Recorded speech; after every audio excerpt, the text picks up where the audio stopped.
అనగనగా ఒక పచ్చని అడవి సమీపంలో తామర పూలతో నిండిన ఒక అందమైన చిన్న మడుగు ఉండేది. ఆ మడుగులో 2 కప్పలు ఎంతో హాయిగా నివసిస్తుండేవి. రోజంతా చల్లని నీటిలో ఈదులాడుతూ పురుగులను పట్టుకుంటూ ఆనందంగా గడిపేవి. ఒకరోజు సాయంత్రం వాటికి మడుగు దాటి బయట ప్రపంచం ఎలా ఉంటుందో చూడాలనే ఆశ కలిగింది. గెంతుకుంటూ వెళుతుండగా దగ్గర్లో ఉన్న ఒక పెద్ద ఇల్లు కనిపించింది. కుతూహలంతో మెల్లగా లోపలికి ప్రవేశించాయి. ఆ ఇల్లు వాటికి చాలా కొత్తగా, వింతగా అనిపించింది. తిరుగుతూ తిరుగుతూ వంటగదిలోకి వెళ్ళాయి.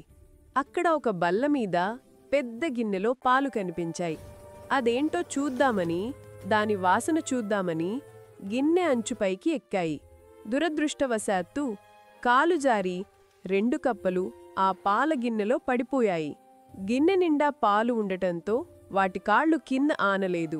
గిన్నె అంచులు చాలా నునుపుగా జారేలా ఉండటంతో ఎంత పైకి ఎగరడానికి ప్రయత్నించినా మళ్లీ పాలల్లోకే జారిపోయేవి. కొంత సమయం గడిచాక మొదటి కప్ప అలసిపోయింది. దానికి భయం వేసింది. ఇక నా వల్ల కాదు, ఈ గిన్నెలోంచి మనం ఎప్పటికీ బయటపడలేము, నా శరీరంలో శక్తి అయిపోయింది అని నిరాశతో ఈదడం ఆపేసింది.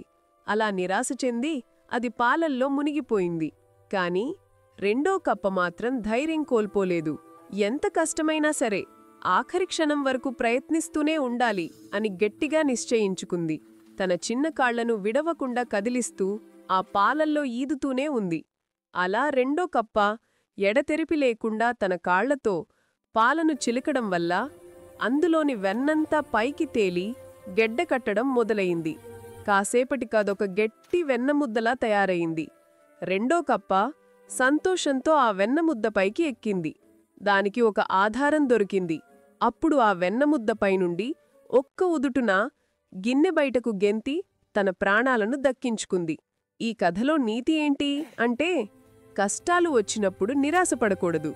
ఆత్మవిశ్వాసంతో చివరి వరకు చేసే ప్రయత్నమే మనల్ని గెలిపిస్తుంది.